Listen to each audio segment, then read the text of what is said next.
Welcome, everyone, to episode 4 of Breakthroughs with Bre. On this podcast, we will be having breakthroughs about our self growth, self healing, and spiritual awakening journeys, all in pursuit of living our most authentic, free, and joyous lives. My name's Bre. I'm an Akashic Records channeler, astrologer, energy healer, and psychic. And today we will be having breakthroughs on rest, why it's so important to our holistic health and balance, why it can feel so difficult to let ourselves rest, and why it is the key to our growth and well-being. Reminder, there are timestamps in the description of this episode and they're hyperlinked, so you can just click those and go to whatever part of the episode you want. Let's get started.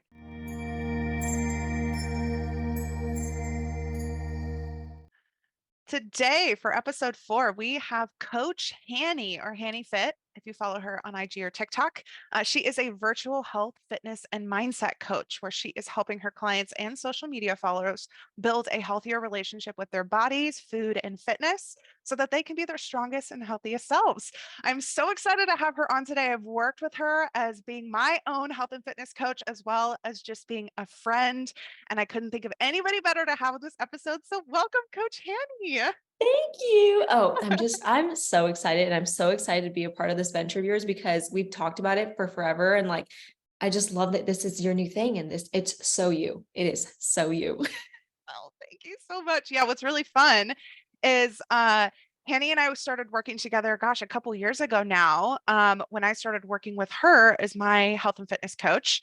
And there was so much growth that happened in that time with us working together that was so much bigger than just fitness. That time really affirmed for me that our physical bodies are like the metaphor for the rest of our wellness and the rest of our growth that needs to happen. It's not the separate entity. And I don't know, that it's like a part of it all. So it's a very long-winded way of saying that I really valued our time working together. And I felt the same exact way. And I remember on some of our initial first calls, you were like, I don't know if you're into it, but I'm very into the mystic woo-woo stuff. And I was like, what the hell is mystic woo-woo? And you just opened up so much for me and taught me so much of what I could tap into as a coach too, where I was like, oh my God, there is just another realm of things that I can help clients tap into. And it was just so eye-opening. So it was mutually beneficial relationship. I love it when those kinds of things happen. Yeah. Well, you have the usual questions I'd love to ask my co-host. So I'd love for you to tell us a little bit about all of those things and about yourself. I am a Coach Hannie or Hannah. I go by either or. I think I prefer Coach Hannie these days. It gives me just a little pizzazz of I Yeah, am Coach Hannie. But I like am an alter ego. yeah, step into that every day. But I am located in Sacramento, California. I've been coaching since 2020, and I do this all virtually, just like Bree's over here doing her little virtual thing too. You mentioned Sun, Moon, and Rising. Literally didn't know what these were until Bre came into my life, and we had an entire conversation. And she did a whole session with me, which was life-changing. So if you haven't done one, do one. But my Sun is an Aries, my Moon and Rising are both Aquarius. I think you Aquarius. asked Aquarius, yeah. I think the reason why I say that is I think it rhymes with Aries. So I'm Aries, Aquarius, but You're that's not right. blending the two of them. Put Because you together. are you are an Yeah, Aquarius, you know? exactly. The other ones, my human design is a generator, and then my Enneagram is a 3. And the initial just explanations, I was like, oh dear, yes, that is All me. out. Oh yeah, without a doubt, I did the test correctly. That is me. And then something that I haven't gotten into is my aura, which I would love to talk to you about because I had followed Mystic Michaela because of you, but I've been following things that she says, but I've never even tapped into what the hell my aura is. Okay, I want to talk about this. I've been thinking about this for some times because once you learn about all these aura things, you literally you think about everybody in terms of what their aura could be. It's a blessing and a curse. I feel like you might be a red and blue aura. You have this very grounded but assertive kind of energy, right? That's really oriented around helping people, and empowering people, right? There's kind of this natural leadership that comes with your sort of confidence and how you see things and what you do that feels very red aura to me. And I was going back and forth on if I thought your second color was blue or purple, but I really feel like it's more blue. I feel like you obviously you have this like extroverted energy that you do for social media and being with clients. Mm-hmm. I feel like it's a little bit more comfortable for you to not be quite as like uh maybe not to be quite as like extroverted or like out there as it seems like you might be.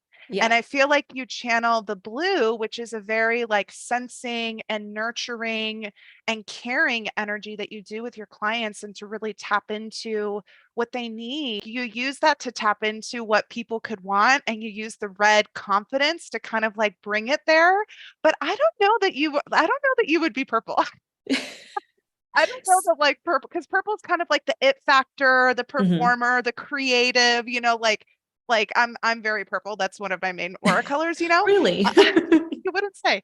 And and again, I just feel like your outgoing energy is a little bit more like motivated by more like blue and red stuff than it would be by purple stuff in nature. So that's my guess for you. Okay, noted. Now I'm gonna go like figure it out and be like, Yeah. Bree. So anyway, I really will be curious to hear your thoughts on Okay, it. noted on it. And most importantly, do you know your Hogwarts house?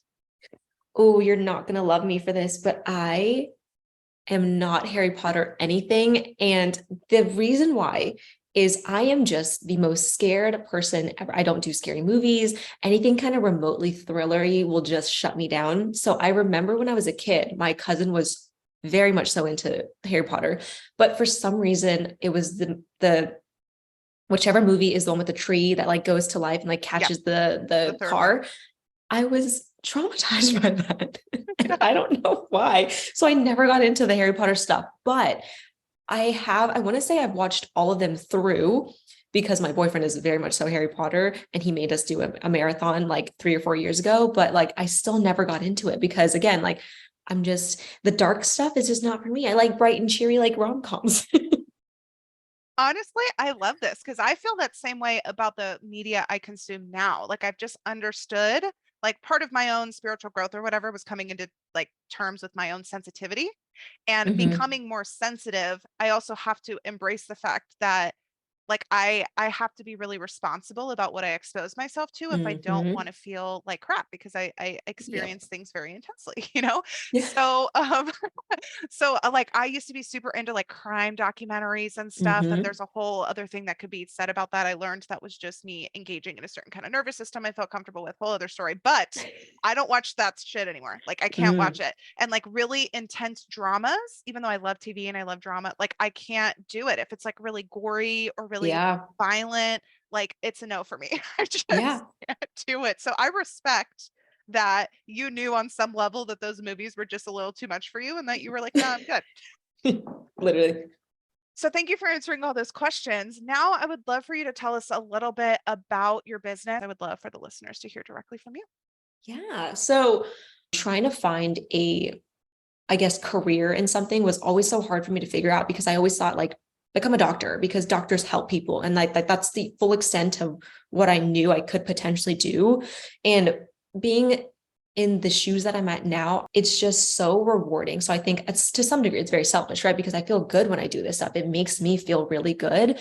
Quite literally, like 2 or 3 months into my coaching journey, I was like, whoa, this is a lot bigger than I thought it was going to be. Like I am having such huge impacts on clients' lives in a way that I would have never thought that I could. Like one of the first, I guess, like testimonials I ever got was like, you changed my life. And I was like, how did I did that? Are you sure you're talking to me?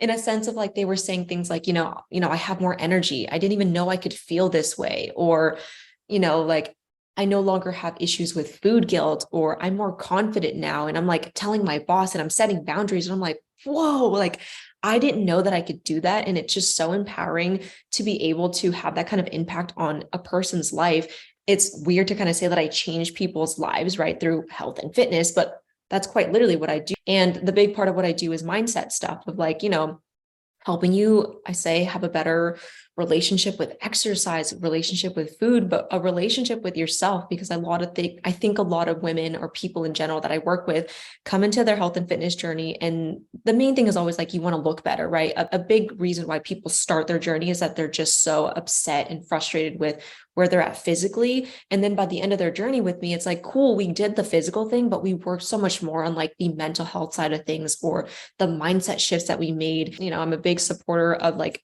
fostering your mental health, because if you don't have things supported up here, nothing else is going to follow suit. Or, I mean, if it does, it's not going to feel good at the end of the day, right? Like you can have a weight loss goal of like 10 pounds, but like a lot of times some people will get there and then realize that they're still not happy because they don't do the internal work that goes with that, right? It's not just about looking a certain way. You have to feel a certain way. You have to like address your body, because I tell women all the time, your body tells you a lot. You gotta listen. So that's what I do in a nutshell. Oh, I love that. I think there's so much wisdom there.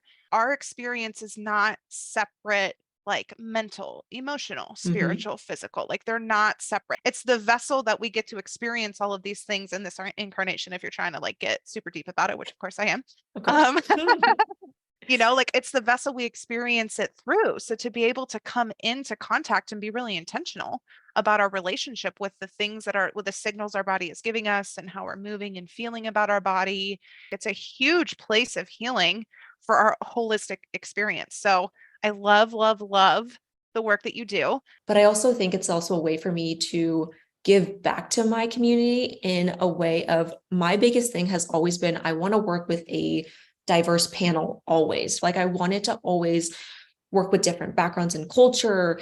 A lot of us just don't have access to help in the way that they want to. And also being able to connect with somebody who's been through the same things as you or understands the same things as you. It's my industry is very dominated by, number one, men to begin with, or Caucasian women. And sometimes if you don't relate to somebody, it's hard to even tap into something that you need or go down that fitness journey when you're just kind of like, nobody's going to get what I have been through, or nobody can help me with this because I don't resonate with her. So my biggest thing has always been like community and showing people like, you should be able to go down this journey and still be able to have like the cultural side of things, of like the foods you love and the foods you're typically like grown up eating. And so many women come to me and like, for instance, I had a talk with a client the other day, and she was like, my family is Mexican and we have like rice and beans every single night. And I don't think that's healthy. And I was like, well, why don't we think that's healthy? Like, who taught you that? Right. And it's from outside sources who never understood and also taught them how to create like healthier habits or how to incorporate their cultures. So I think to some degree, like that is what I do. Like that is what my calling is, to just help people like get to the place where it's not like they're not scared of health and fitness, or they're not scared of taking care of themselves. It's just like figuring out what works for them. I love what you said about acknowledging how diversity of experience and diversity of culture can influence the experience with all of those things, and how it feels really important to you to come into this industry and sort of disrupt some of these overarching norms, and Mhm. ultimately, like, I'm going to call it as it is, the white supremacy that kind of seeps into everything, and that tells us the only good way to do things is to like adhere to a certain list of characteristics Right. that align with a certain kind of identity, and that everything else doesn't fit or isn't good enough, right? So like you being able to work with people and say like, no, things that are different and don't adhere to this list, there's still a way that those can be empowering, there's still a way those can be healthy, there's still a way those things can be enjoyable and pleasurable, and you can still be good and you can still be fit and you can still be healthy. Like I just think that that's so beautiful, and I love it, and I love you for Thank you. doing it. Thank you. For the weekly check-in this week, I'm going to ask you first, Coach Hannie, where did you find joy this week and where did you find growth? So I found growth this week in stepping into my position as a business owner. So being a business owner and a coach are two very different things. And if you don't know my background, I had never, ever really wanted to be a business owner. I wanted to be an assistant coach and just kind of take care of my clients. And that was it for me. And I felt really good in that position until I didn't, until I recognized that, like, wow, these people are doing things that just don't align with me. And I need to just, at the end of the day, go on my own, do things the way I want to, ethically, that make me feel good. So this week, I've really felt growth in just that. God, imposter syndrome is a menace. I think I'm definitely getting better at just like dampening it down, or also just stopping myself in my tracks when I'm thinking like, the worst time it comes up for me is when things are going good. when things are going good, I'm just like, okay, when is it going to go bad? Because I don't know what I'm doing. And I'm a very new business owner. And I think this week I started to really stop myself in my tracks and be like, Hannah, calm down. Like, you're doing great. You're doing fine. And just acknowledging that, like, this is my very first time owning my own business or running my own business. So keeping to like making sure that I'm reassuring myself that I'm learning. And I think that's where my growth kind of comes in of like, I have always expected a lot for myself, like educationally and all that good stuff. And now coming into a business leadership position, I demand a lot for myself, but I don't think I give myself enough room to actually learn and grow. So I think this week was a lot about growth and that I need to just slow it down a little bit. um, Love that. and then where did I find joy? I I love when you ask these questions because it really makes you think. And I think I do the same with my clients too. And I tell them, like, what was your non-health and fitness win this week? Because then you have to like actually stop in your tracks and be like, why am I not like slowing down in my day to recognize where I'm actually finding joy? And the first thing that came to mind this week is that I not that I haven't experienced joy, but I know I'm going to like experience joy later today, and that we're going to see our little nephew that we haven't seen in months, and he's like walking around and running around, and life is so crazy these days, and like we all live in the same city, but we haven't seen each other in months because adulting, right? And I'm just so excited to just see the little thing and like see him run around and have fun with him because I don't get to see them as often. So that's where I will be experiencing joy. And I know for sure, for a fact, I will. Oh, I love that.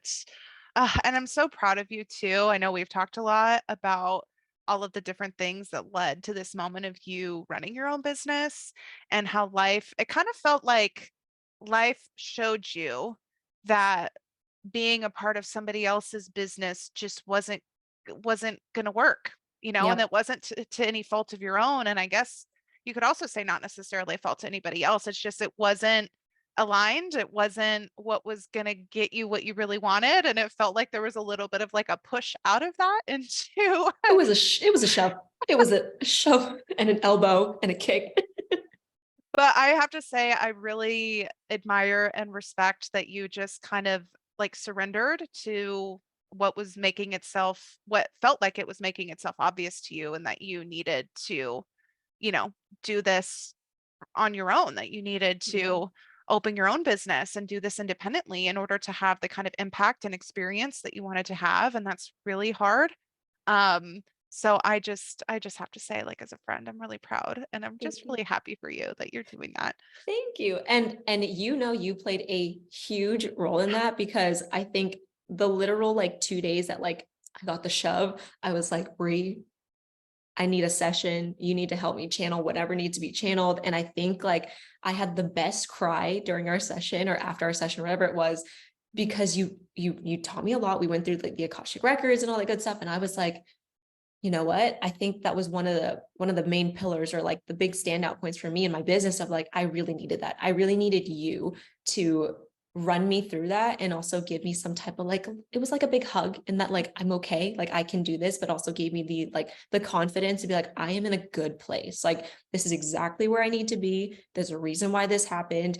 And we kept it going. So, and I thank you for what you've done for me. Oh, I love to hear how those sessions, and she's talking about my Akashic Records channeling dual session. Actually, she got the energy healing then too. Yes. Um, I love seeing and being able to witness how those sessions, one, they always come at the perfect time. So whether you feel like you've like been delayed or you've always wanted to and you never did, or you like do it on a whim, like I'm telling you, they Mm-hmm. always happen at the perfect time. So don't stress Agreed. about it. And Agreed. like how it's the perfect timing where my clients have that moment where they feel like I am open, like I'm at such this fork in the road. I'm finally ready to put down some of these beliefs or these armors that I've worn to kind of like, maybe protect myself, and maybe they're not working. And I just like, I'm finally open to maybe something different, right? Or to some sort of support and guidance. Like my heart is really open. And it's so beautiful to see what the Akashic Records keepers bring through for people in those moments. It's always, always, always encouraging. It's always so based in compassion. It's never that like sort of patriarchal, you're not doing enough. Why aren't you? It's like never that energy. And everybody's always so afraid that that's what's going to happen. It's never that, I promise you. And it's just so beautiful to see how it's like just that sprinkle of what people needed to be able to move forward in a way that feels really authentic and Yeah. feels really empowered, and all of the amazing things they go on to do after that. Like it's the coolest thing to see, and you are a beautiful example of that. Yeah. Okay, so for my joy this week, it's a little similar to yours. My nephews came into town, and they don't live in the same state, and so I don't get to see them quite as often, and it makes it really special when I do. And I just let myself be super silly, like just kind of let myself be really playful with them. And it just was the most wonderful experience. It was the most wonderful memory. Whew. For my place of growth, the area of growth that I feel called to share is one that is a little bit more personal and vulnerable, and perhaps a little heavy. I'll just warn that.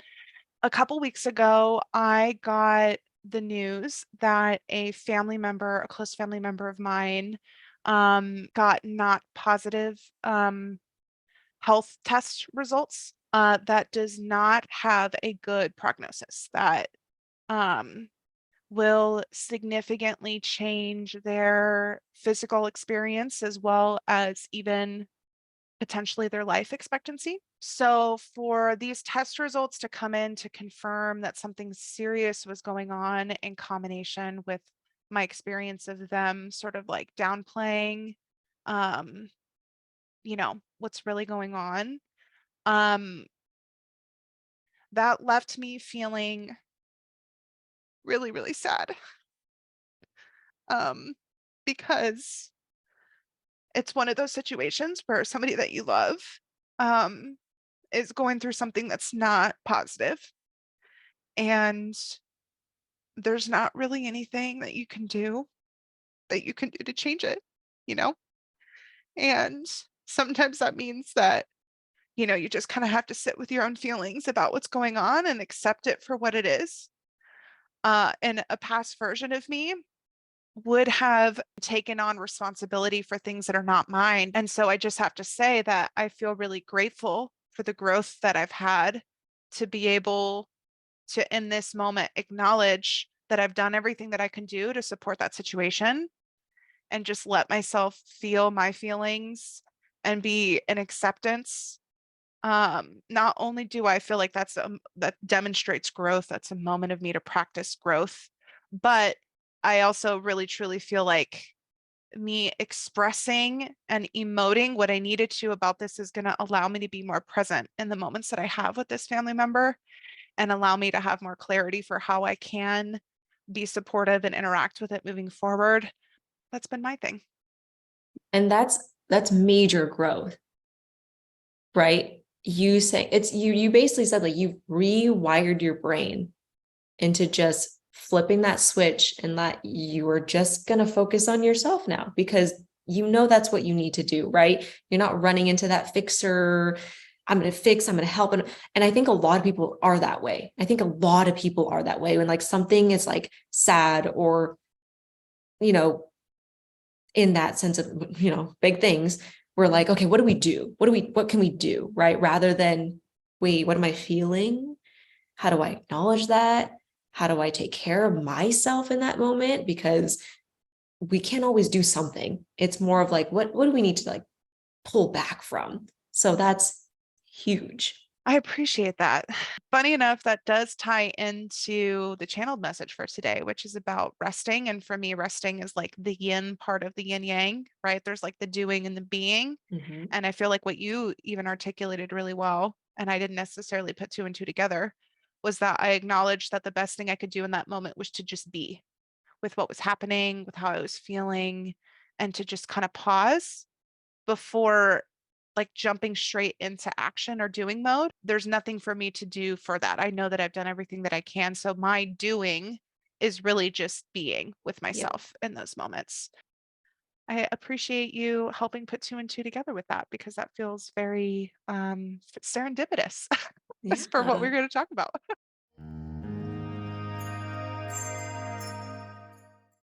For our next segment, we are not going to be doing our usual astrology and pop culture topics. So we're going straight into the channeled message this week.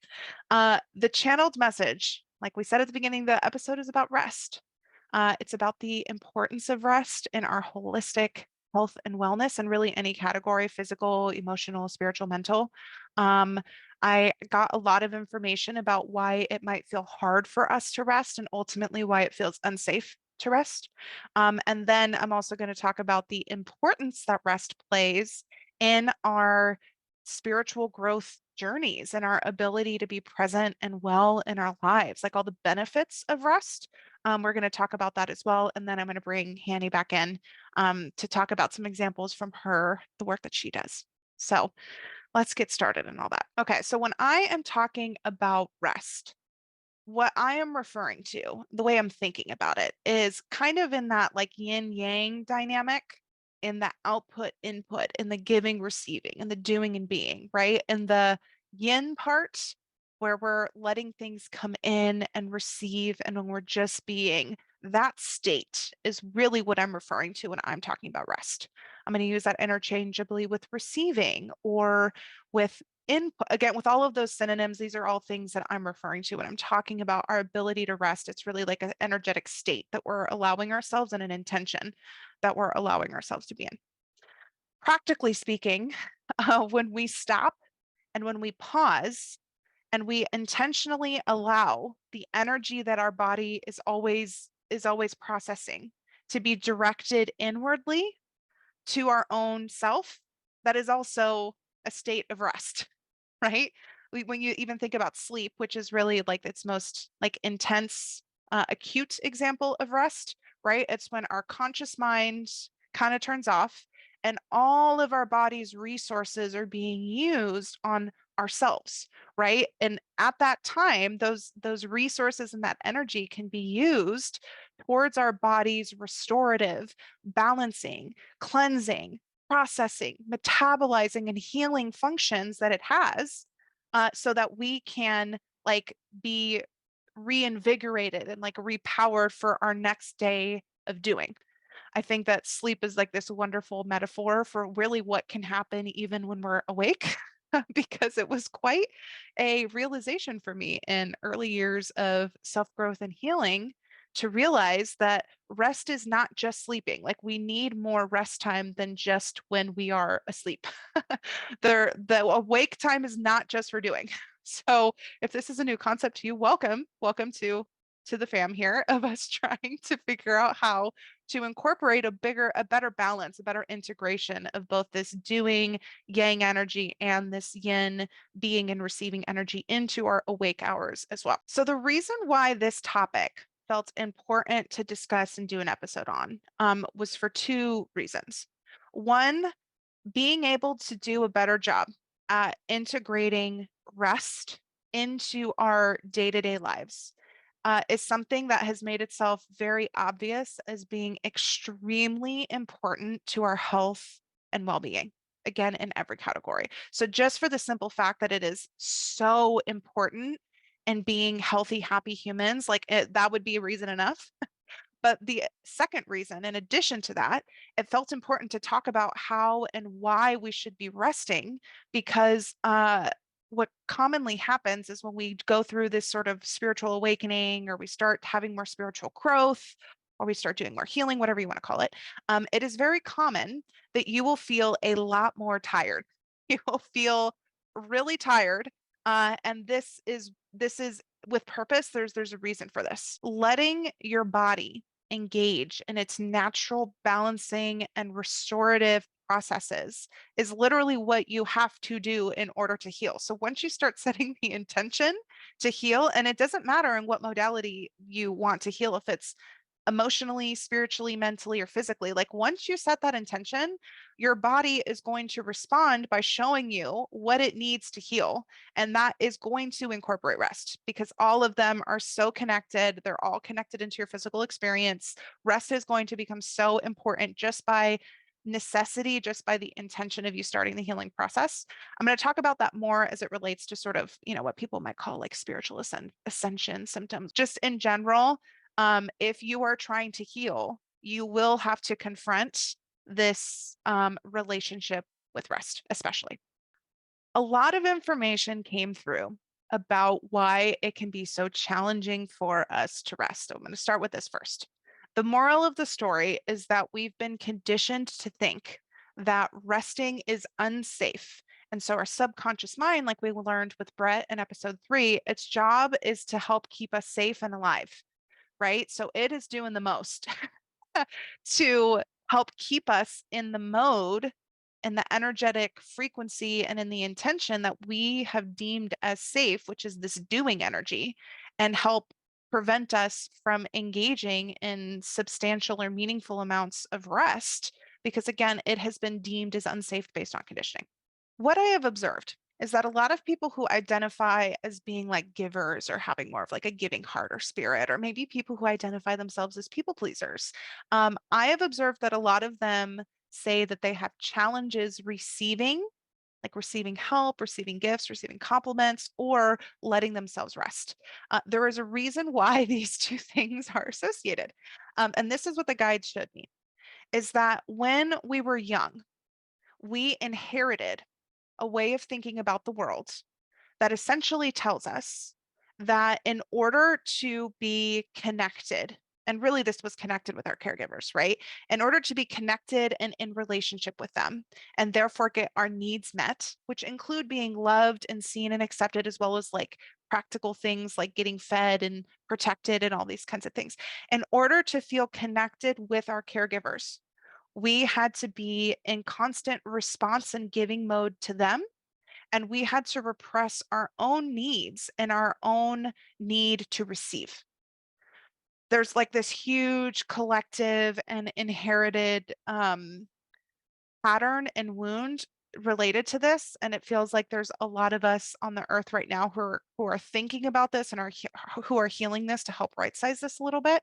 But again, a lot of those people who, as adults, identify as givers or people pleasers, really what that is this inherited conditioning that in order to be safe, you have to be in constant giving and doing mode.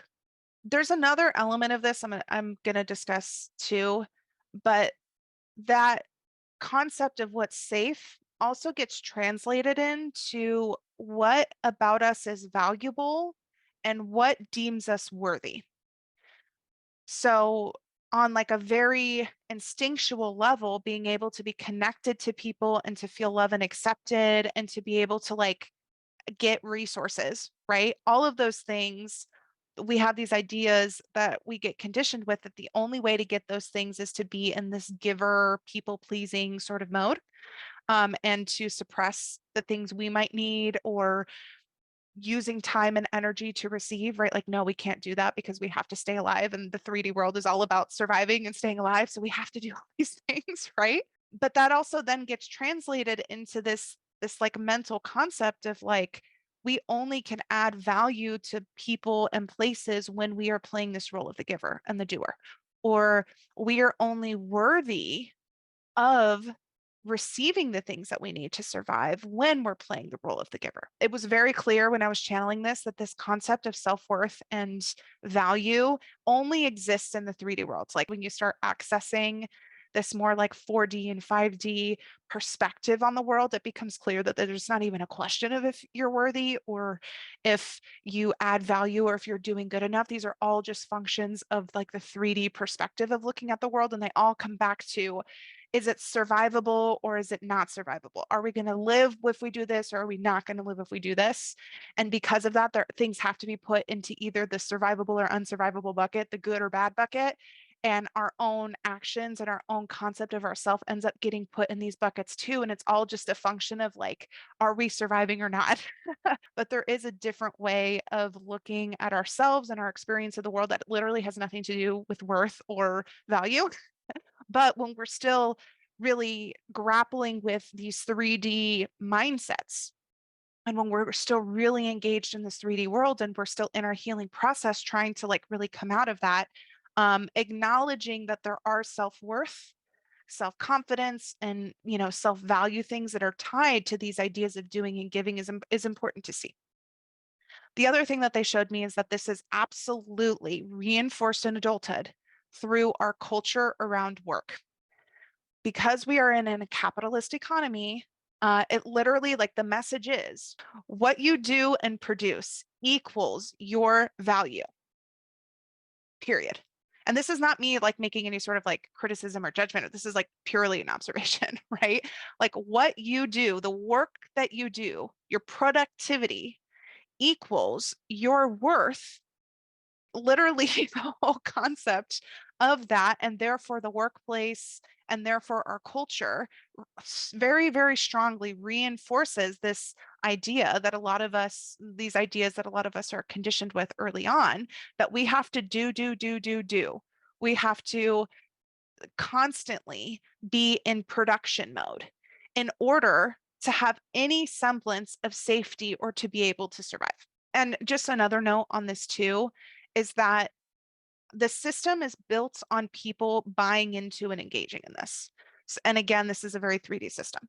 So there's always going to be reinforcement to keep you thinking that same way, or else you're not going to keep engaging in a system that gets other people their money and their safety. Like they can't get that unless you believe you have to literally break your back in this system to have like little crumbs. Like there's always going to be reinforcement to keep you in this sort of rat race just based on the structure of the system.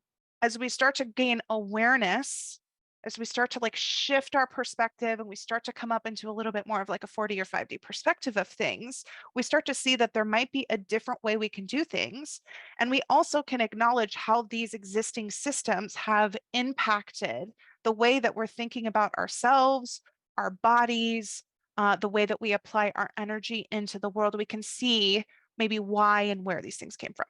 All right. So when we start to consider that there could be a new way of interacting with ourselves and the world and our ideas about what can be safe and when we're worthy and all that kind of stuff, I feel like that's when our guides and spirit and our intuition can start to show us new ways where we can experience the world and we can still feel peace and we can feel fulfilled and we can feel healthy. Because in fact, what our soul knows is that to engage in a lot of these like 3D ways of thinking and behaving in the world is never going to make us feel truly fulfilled. It's never going to make us feel truly content. And we're never going to really find true health and balance, because really this is about balance. We're never going to find balance if we're buying into and engaging in a lot of this like scarcity thinking in a lot of these systems. So we have to disengage from that a little bit if we really want to follow our soul's wisdom about how we can find true contentment and balance and health and happiness in the world. So we're asking ourselves a question. It could be another way. What could that way look like? That way looks like integrating more opportunities and moments in your day of pause, of space, of silence, and of rest.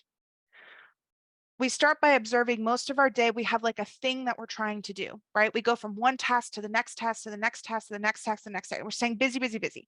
And even if we're not doing a task, a lot of us are filling up those times where maybe we're not, completing something by distracting ourselves. Maybe we have a glass of wine, maybe we have a gummy, maybe we're scrolling on our phones and stimulating ourselves with stuff here to distract.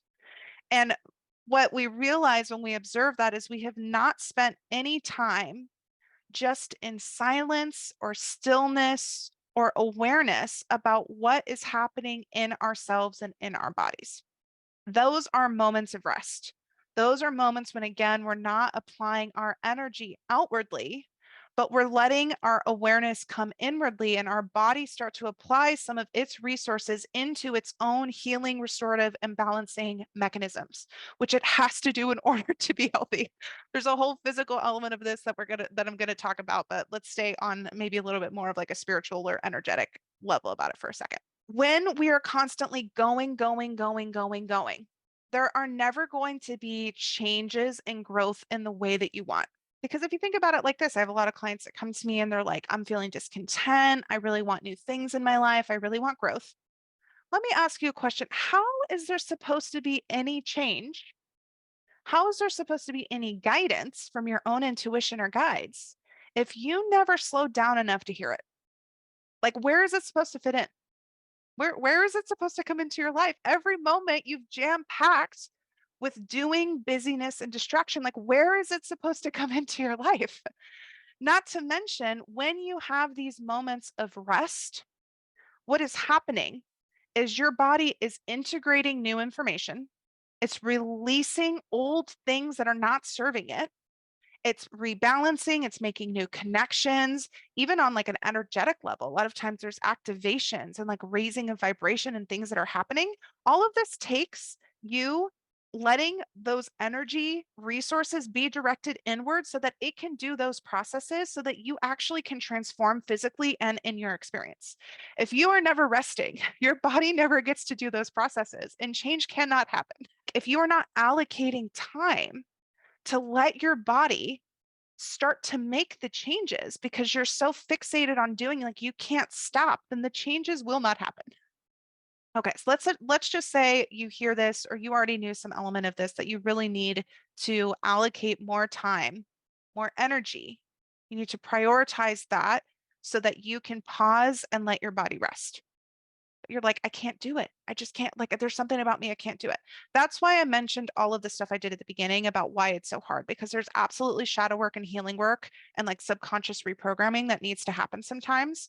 Because I can say from personal experience, when I would try and stop and rest, or I would try to create more boundaries, like with work and not, let that bleed into personal time or, all of the things that I needed to do in order to know that I could rest and create time to rest, things would come up like little sneaky thoughts, things like, you know, um, do you really deserve to rest? Have you done enough to rest? That's a lot of the like 3D capitalist stuff that's sneaky in right there. Yeah, or there might be some self-worth stuff that kicks in. Like, do I really like, am I worthy of letting somebody else do something like and receiving their help so that I can rest? Am I worthy of spending time being the one that receives what this time can give me as opposed to using this time to give to somebody else or to something else, right? There's like a lot of self-worth sneaky stuff that comes in. There's a lot of fears, especially if there's a lot of scarcity mindset stuff or there's a lot of fear around money and things like, but what if like me not using this time to do all these actions that I think are going to result in safety or peace or something, like if I'm not doing those then I can't get those things, and then there's like this anxiety that comes up, you know. That's a whole other thing. Those are like shadow work elements for you to do healing and some reprogramming with so that you can signal to your subconscious mind that it is safe for you to rest. Again, bringing back to what Brett said in episode 3, our subconscious mind needs to believe that something is safe, possible, and important to us in order for it to change its programming and for us to do something different, right? So for a lot of us, we feel that resistance to resting because it does not feel safe. Maybe resting is safe. It is going to give you what you want. It's possible to do it and still get what you want, be safe, meet your goals, all those kinds of things. So, what happens when we rest? Why is it so important? What are all the goods that go on when we rest? Like I said before, it is incredibly important for every aspect of our health, our mental health, our emotional health, our spiritual health, and our physical health. On a physical level, I'm gonna have Hannie speak to this a little bit too when she comes on. On a physical level, our body is not meant to be in a constant do mode. And for a lot of us, what that means is us being in an activated nervous system state. We're in a stressed nervous system state, which means that our body's physiological functions, its resources are being diverted to keeping us alive because it literally feels like a lion is chasing us and we're going to die at any moment. This creates so much wear and tear on the body, so much wear and tear on the body. If you stay in this state for many, many, many years, which most people in our culture do, your health will start to deteriorate. Your body, your organs, this is when major health issues start to show up because your body has been trying to take on the load of feeling like you're constantly running from a tiger all the time to where even things like sleep that are supposed to be restorative are not, if, in fact, as effective as they could be, because you're trying to fall asleep in an activated nervous system state. You're not in the rest and digest mode, the safe state, and you're not getting as much restoration as your body needs to get in order for it to be in a balanced state and work for you the best that it can. So even on a physical level, like you learning when your body is in an activated state, when you're tense up in your shoulders, when your breath is really shallow and you just can't catch your breath, when your stomach is anxious, when your mind is racing, like all of these signals that your body is not in its relaxed, I am safe mode. Learning how to regulate your nervous system and switch into the state that allows your body to start directing its resources to doing all the things that it needs to do to maintain your health and wellness. So important. If you want to have a healthy body in this life, you can't ignore your body's signals about what it needs to be healthy. You can't be healthy in spite of your body's signals. When your body is telling you that it's tired, you don't push through and keep doing things and then feel like crap and wonder why your body's not healthy. Like we have to listen to our body signals and we have to attend to its need for safety and for rest and restoration if we want to be healthy in a physical way. For the emotional side of things, I find that when we pause and we create space and we like come inwardly, and there can be a lot of different ways to do that. Um, that's when I find emotions flow. Emotions getting repressed into our body is a huge, huge source of health issues. It creates imbalance, right? So on an emotional level, being able to create moments of stillness and openness and space in our body, chances are what's going to happen is a lot of emotions that are going to come up that were being repressed. This is another reason why rest can be really challenging and feel really overwhelming, because as soon as people slow down, they feel all of these things come up that they've been running from a long time. This happens because your body is trying to heal. It knows that these emotions and these experiences that you've repressed so far into your body are the source of the things that you're struggling with and of a lot of health issues. So emotionally, when we rest, your body's going to do what it know it needs to do to be healthy, and these things are going to start to come up just so simply they can be released. Emotions is energy in motion. It's trying to let this energy have motion and come up out of your body so that it can release, it can reach a better homeostasis. You might get emotional if you have not been creating a lot of time for space and for rest. The first while when you start to do that might feel a little overwhelming. I recommend gaining tools and getting support that you need to be able to let these emotions come out in a way that feels safe and healthy. If you need some professional support on that, there's like that's great that you know that. It's so wonderful that we have those resources. It will not be like that forever. There will come a point in time when you can be in stillness and quiet and in rest with yourself, like when you're awake. And it's not going to feel like a wave of emotions because you've done that work to start letting your body release. And now you can start to just be in silence and in peace and feel like true contentment and safety. On a mental level, what you'll find when you let your brain stop for a minute and you let your body rest, like your brain is really just trying to help support the function of the rest of your awareness, right? When you let your brain stop, there's actually like cognitive rest that will happen. And what you'll find is that when there are times where you need to use your brain, let's just say it's at work, and you actually let your brain turn off sometimes, you're going to come into those moments, you're going to have better ideas. You're going to be able to solve problems and make connections faster. You're going to be able to be more mentally present and engaged and be more effective with however you need to be cognitively and mentally present when you let yourself stop. So if you have this story that's telling yourself you can't stop because you do it better when you go like, no, you don't. That's a lie. That's a lie that your ego is telling you. It's not true. Because when you let yourself stop, you're going to be so much more effective at the problems that you're trying to solve. If we could just push a button that says we could do all of this better mentally, we would probably push it, right? Like we would choose that option.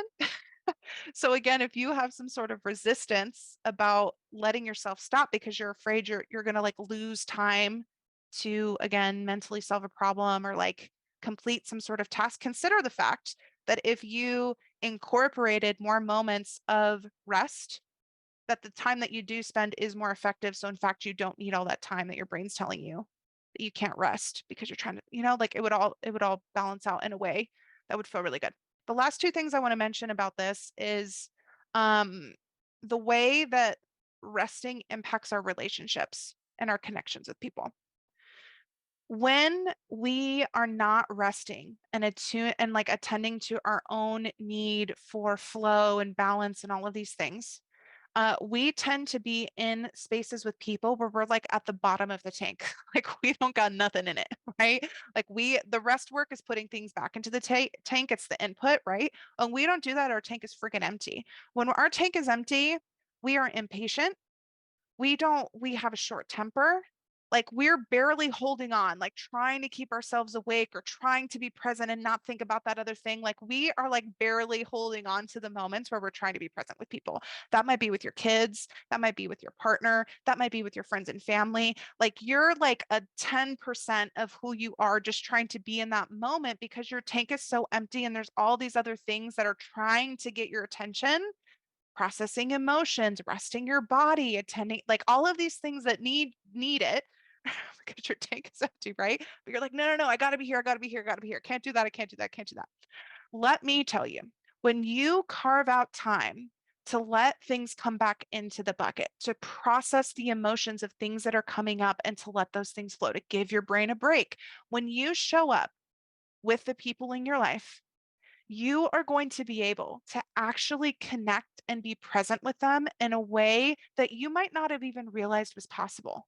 You are doing yourself and the people in your life a disservice by not attending to your capacity to connect with them and by not attending to rest. You might think like, oh, but I just need to be like physically present with them. That's my job and being in that's my role in this relationship. Is just I just have to be present. So I don't have time to do that because I have to be present and do no. No, no, no. If all of this things that we've learned about, child rearing and parenting and emotional, all if that has taught us anything, our ability to be actually emotionally present and have emotional capacity to connect with people is far more important than our physical presence. If you are not resting, you don't have emotional capacity to connect with people.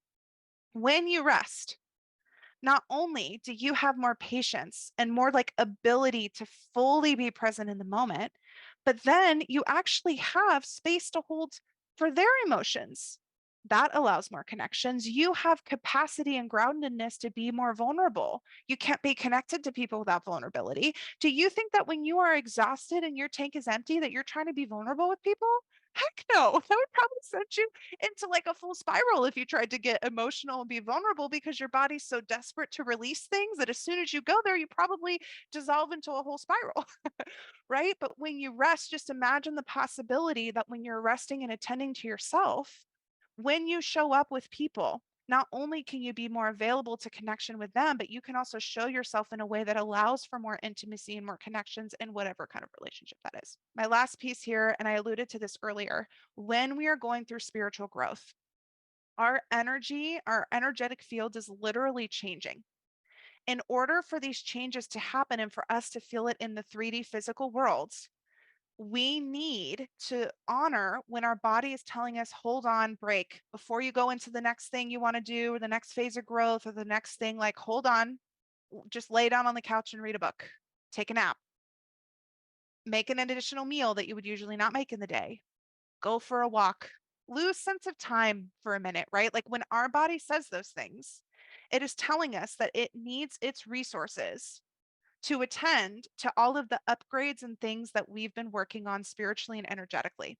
Like it genuinely takes time to integrate like really big aha moments that we have, or really big downloads that we have, or big awarenesses that like shift the way that we see the world.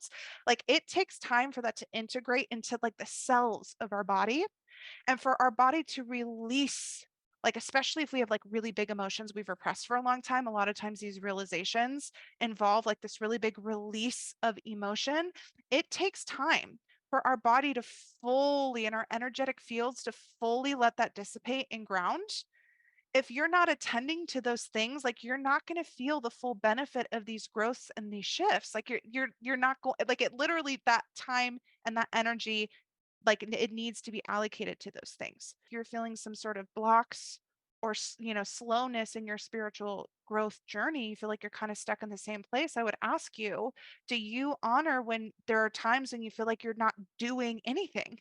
Like are there times where you allow that to happen? Because there are things happening, things are shifting. It's just you might not be consciously aware of it. That does not mean that something good's not going on. There are lots of really good things going on in your fields. Trust me, I get this all the time from the Akashic Records keepers, from my guides, everything. Like, let that integration happen on an energetic level via rest, and you'll know when it's time to start doing again. You're going to feel, when you give yourself space, you're going to feel that intuitive nudge to take that action or to do that thing. You're going to know. And you're also going to know when your body tells you, hey, hold up, we need a minute to process. All right. I would really love to hear from Coach Hannie now, her thoughts about this. Oh my gosh, Bre, like so much came to me. I was like frantically taking notes because I was like, oh my God, yeah. Oh my, yes. Like, oh, yes. Like, oh, that was so good. One thing that majorly stands out for me is nothing ever seems to click in that, like, we're doing too much. Can we possibly do too much? And what really popped out to me, what you said was rest isn't just sleep. And that's a big thing that I work with clients to understand, is that your body does all the work when it's resting, not just when it's sleeping, when you are resting, when you allow that rest and digest and that recovery. We have to understand that your body isn't just here to do, like you mentioned, like we're not just on this planet to just do, and we're missing out on the aspect of being able to recover and relax. Like people think that in order to get my dream body to feel good, I just need to work out more. I just need to do more, when the reality is you most likely need to do less. Because like you said, it's not just about like the physical things of like being in the gym, but it's like the culture that we're part of, your work culture, and like the need to always do is physically impacting our bodies. So like when people say I go to the gym to build muscles, no, you actually are in the gym tearing them apart. That's what it does. Like you're micro tears and everything. Your body allows to build and recover and get strong and get healthy when you're resting. Like I want to know what you're actually doing to rest, and like forget about time and forget about the things you need to do, and just kind of be with yourself and allow your body to give you those messages of this is what I need from you. Right. Thing is, like, I don't want your head to just hit a pillow and go to sleep. That you're exhausted. That's exhaustion. That's not healthy. Your body, like we always say, your body is telling you a lot. You just have to be able to sit there and take it in and take in those messages. So that was like, when you were saying all that stuff, I was like, yes, nail it in, Bre. Another thing that I thought of and that we work together on is acknowledging that your body can't engage in those processes when it's in the stress mode, right? Mm-hmm. Like even for example, fat loss, right? Like your body, like like on a primitive level, stress equals death is imminent. Mm-hmm. If death is imminent, it's not going to be shedding its stores of energy. Like it's literally not going to do it, you know? So acknowledging like what is happening in your body, how its systems work to support your livelihood and your safety, that's important, right? Like this mindfulness of your body and your state. And again, not in spite of your body, but in partnership with your body, right? That was like a huge thing that I learned. And again, I think all of this body stuff is just metaphors for emotionally and physically and spiritually, you know? Absolutely. This is the other metaphor that I really, really loved, is if your goal is trying to build muscle, you go to the gym and the gym tears apart the muscles, which you need the tearing in order to build something over them and make them bigger, right? This constant tear, rebuild until we're like bigger, bigger, bigger, right? So the doing is important because it's like starting the process of the muscle building. But where the new muscle actually grows is when you are resting and recovering and you're giving your body enough calories and nourishment in order to produce the muscle to grow it. So if you are not giving your body proper and proper energy, you're not nourishing your body via food, you're restricting too much to where it doesn't even have enough food to be able to engage in those processes. And you're not giving yourself enough time to rest. And rest is not just not working out, it's also letting your body not be in stress mode, right? To be Mm-hmm. in the rest and digest where your like physiology is able to do those rejuvenating and recovery mechanisms, right? Like if you're not doing those two things, the cycle is never going to complete. You're never going to have the full balance. You're never going to grow muscle, you know? And again, I think that that's such a cool metaphor for anything we're trying to like accomplish or do in our life. Like the doing is only one piece of it. Like if you are not acknowledging the importance and all of the things that happen when we rest, like you're never going to get the full balance. You're never going to get the full picture. I love that analogy of just a cycle.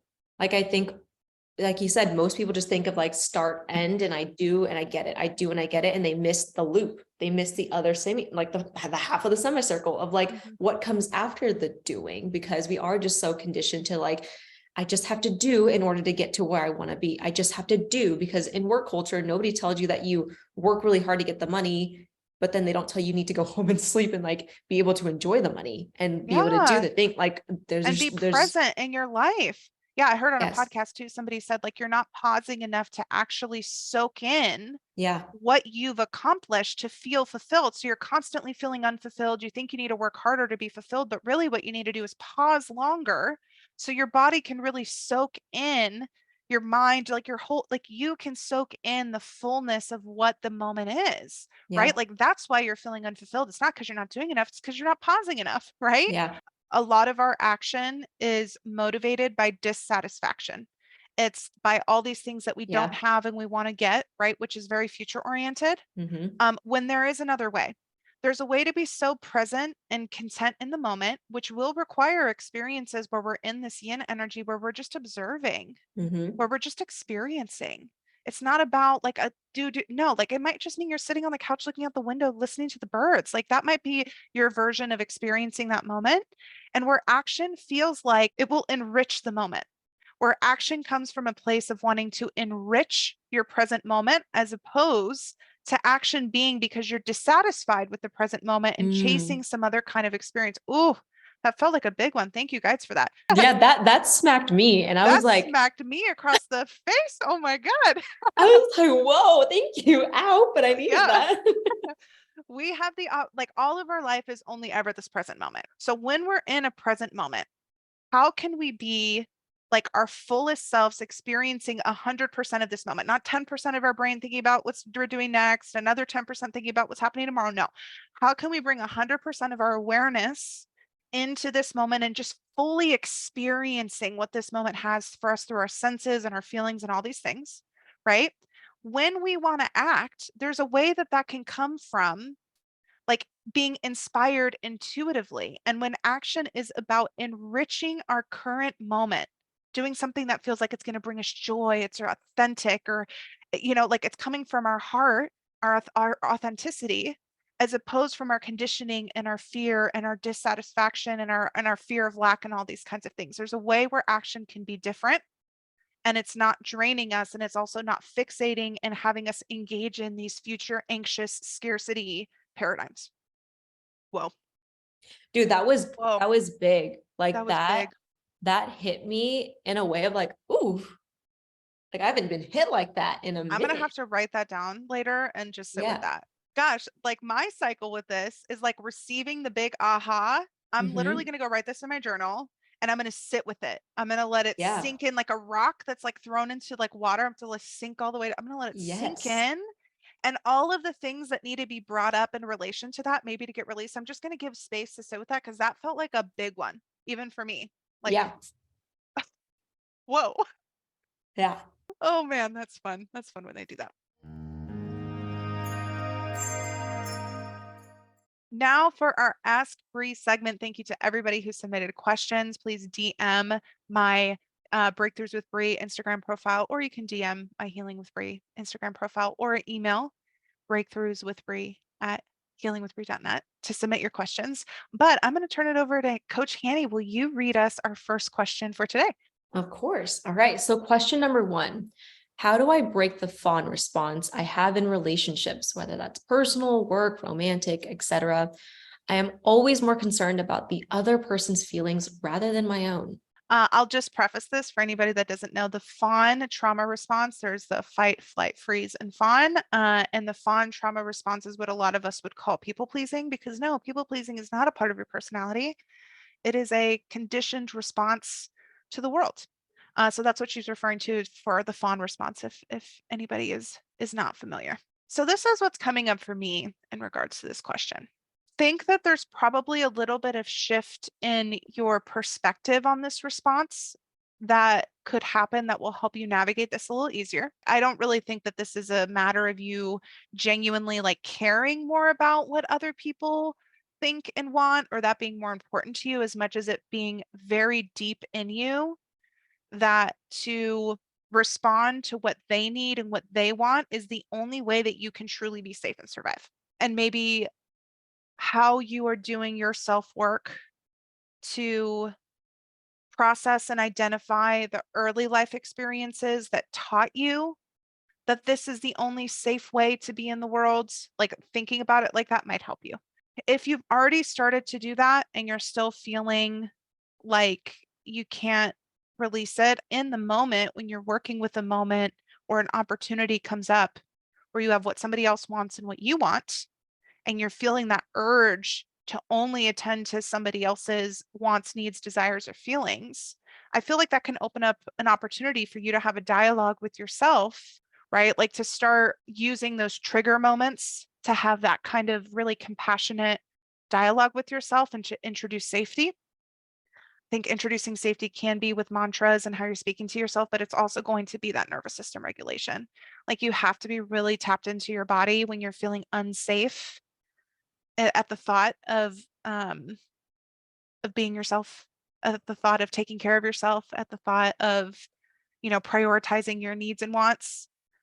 It's going to feel unsafe to do that at first. So using nervous system regulation techniques to show your body that it is safe, and using that new awareness and information that you've gotten to be compassionate towards those responses, but just to reprogram, I think that that will probably start to help you, because I don't I understand what you mean when you say that you're more concerned with other people's feelings. It feels more important. You feel that urge that you have to attend to that more. But I think in your soul and in your spirit, when you're able to show your body and your mind that it can relax and be safe enough to let your own self shine through, that you're actually going to find that attending to your own needs, wants, feelings does more of a service to the people around you than denying your own self. It's going to allow you to be more supportive to people, to connect with people better. And like your own self and your own intuition will show you that, once you learn that it's safe to do that. Hanny, what do you think? I think you covered that so extremely well. I think another layer, what I would add to that is this can be in regards to any situation in your life, but giving yourself the grace to not get it right when you're trying to fix that response or have a different response to things. Because I think so many times we want to fix ourselves or do better, but we demand it to happen like that. Or because the fact that I've put in the effort, it should just change, or I'm rewiring it, should just do it tonight, tomorrow, the next day. Like, why is it taking me so long? Sometimes I think a lot of people will get frustrated in the fact that it doesn't happen overnight, right? You have lived probably many, many years of your life acting in a certain way or responding in a certain way. So rewiring and teaching yourself takes time, right? And like you said, just it's going to happen. It's going to happen. I love that. I just listened to a podcast with somebody called Masha Kay. I'll put the name of the podcast in the show description. And she was talking about how when you're trying to make change and transform, the first step is not even necessarily identifying the goal and the change, but it's befriending the coping mechanisms that your body has developed. It's so important to start by befriending and creating a compassionate relationship with those mechanisms before change, or else you're not going to be able to change. You're going to be in fight. And even on Yeah. an energetic principle, to fight against something also, like, it generates more energy for that thing too. Whereas when you're in surrender and when you're responding to that thing and not in opposition or in fighting, that's how energy can flow and how things can actually be right sized. It's like a whole, it's a whole thing. But I think to simplify it and to absolutely reinforce what you said, there might also be an element of this response of yours needing more compassion from yourself towards it. Like you might need a little bit more time to find peace and to find grace, and to find gratitude for how it's supported you before it's something that can really be released, because that don't underestimate the healing power of the frequency of compassion. Don't underestimate that, people, because it's really important. For today's tarot pulls, I will be using my Affirmators deck again, classic tarot deck. And let's see what card we have for question one. We have the reversed devil card. Do not be afraid. It's not what you think it is. This is a fabulous card for this question. And again, my like master tarot book has the most wonderful meaning for this reverse card that I feel called to just read. Reversed, the devil signifies release and severance, freeing yourself and finding that you are not as trapped as you first thought that you were. I don't think that you're quite as locked into this fawning, people pleasing thing as you think you are. And I don't mean that to invalidate any struggles or challenges that you're feeling, but rather to empower you that freedom and liberation from this and being able to relate to yourself in the world in a new way is absolutely yours via this beautiful card and message from the guides. That was a really good one. Okay. Question two, Hannie, will you give it to us? All right. How can I prevent anxiety, self-doubt, and self-sabotaging behaviors from holding me back, specifically with a new romantic connection? I feel like if there's one thing that just like immediately came to my head, but I've been hearing it a lot with like, I don't know if you've heard about it, but like being delulu, like being delusional.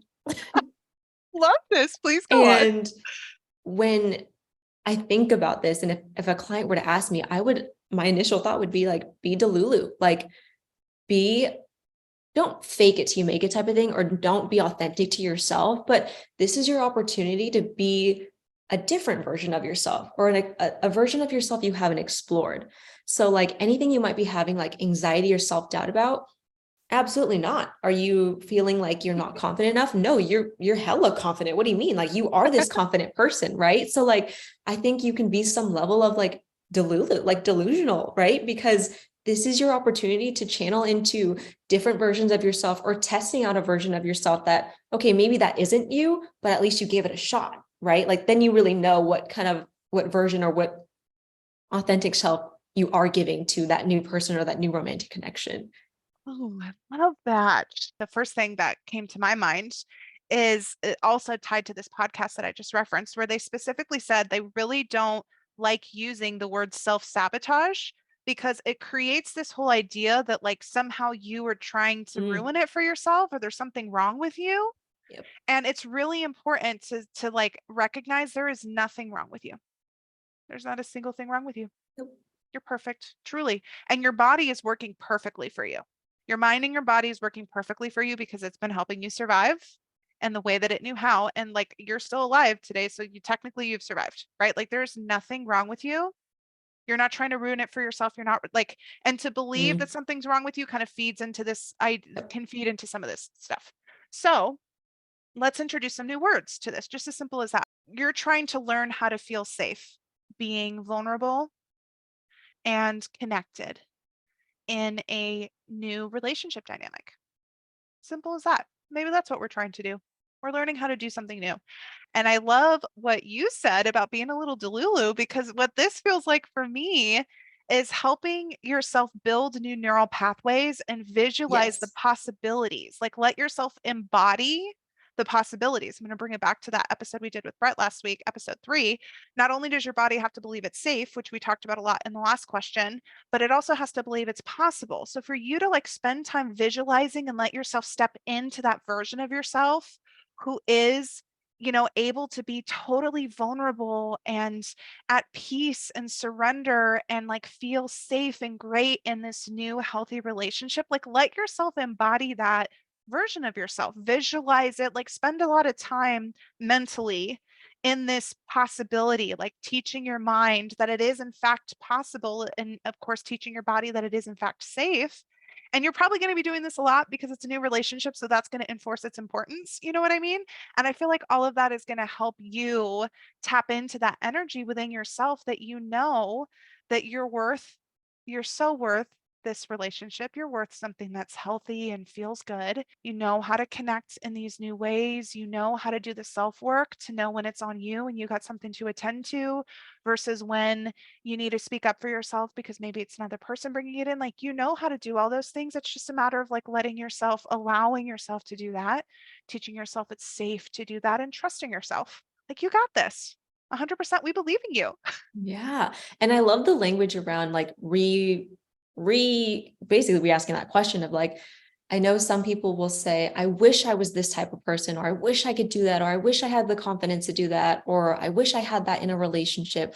You, to some degree, be a little delulu and fake it till you make it, right? And you're building those new neural pathways, but also just like practice. Like people said, practice makes perfect. So like going outside of your comfort zones really builds confidence in so many different areas that you might not even expect to build confidence in. And I think a lot of the times new romantic connections are, a lot of it is like confidence based. And also as you get older, there's so many layers to like what you get from a new romantic connection. But yeah, I definitely like think people don't force themselves out of their comfort zones. Go practice it. Like maybe this isn't the romantic connection that lasts forever. There might be a bunch more. Use these as almost like practices. Like don't give too much pressure to them, but just to like practice and just give it a low pressure, like activity. Make it more for you rather than like this big thing that it potentially is. I love that. I think to a certain extent, you can just allow the anxiety and the self-doubt to come up. You can be in these moments, and if you need to take a minute to regulate your system, you can, but you can acknowledge that they're there, and then on some level they're trying to support you. Come to like your level of peace and compassion about that. So when they come up, you can say, thanks for helping me, but like I'm safe and I'm good. And how you act and the action that you choose in this situation is driven from that authentic center. It's chosen from what you see for yourself, what you visualize for yourself, right? And I feel like that can be a really good sweet spot when we're actively in situations that give us the opportunity to practice new behaviors, even as some old triggers are showing themselves a little bit. For question two, we have the reversed Page of Wands. This is a beautiful card for this question too. The upright Page of Wands is a very enthusiastic and optimistic and confident and energetic card and energy.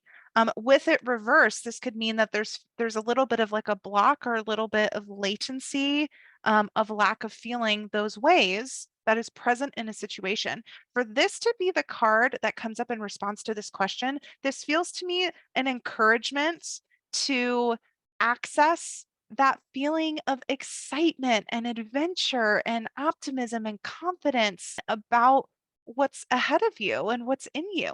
I think with being optimistic, there's also this earnestness and this openness and this trustworthiness about what's to come. And this card coming up feels like it's an encouragement from your guides to really let yourself feel excited and to feel confident and to feel the sense of like adventure about this stage in your life and this relationship. It feels like that's accessible to you. It feels like that's a really good energy for you to be in. If there's a way to think about this that makes it exciting in terms of like it is an adventure or there's something kind of playful about it, that energy can help us like really shift out of some fear, like feeling like things are really serious, you know? But absolutely an encouragement to embody that upward Page of Wands energy that absolutely feels like it is a part of you and it is available to you. That is it for episode 4 of Breakthroughs with Bre. I want to thank everybody for listening. I hope that you got as much out of it as we did, because I know we both are leaving like, whoa, we got some stuff to like process. This is great for us too. And I want to thank Coach Hannie for joining me. I have a feeling we'll probably have you back on. But for anybody that wants to follow along with you or might be interested in working with you, give us all of the information of how we can do that. So you can find me on Instagram. That's where I am quite literally there all day, every day at hannie.fit. So HANNIE.fit. And I'm always welcome to, I do a bunch of Q&As on my stories all the time. And I'm always asking for any struggles you might be going through. I'm about it all. So you can meet me there in my DMs. Hannie Fit, that's where you can find her. Yes. If you're interested in working with me, I do Akashic Records channeling, I do energy healing, and I do astrology, birth chart consultations. All of them are very intuitively guided. All of those services are on healingwithbre.net. That's where you can book with me. You can follow me at Healing with Bre on Instagram, and it's at Healing with Bre with periods between each word on TikTok. And of course, you're already here at the podcast, which is a great place for more long form stuff. Reminder, please submit your questions to Ask Bre. I would really love to answer your questions about anything and pull tarot cards for you guys. Let us know in the comments if there's any other questions or topics you want us to cover in future episodes. But otherwise, I will see you next week for another episode and more breakthroughs with Bre.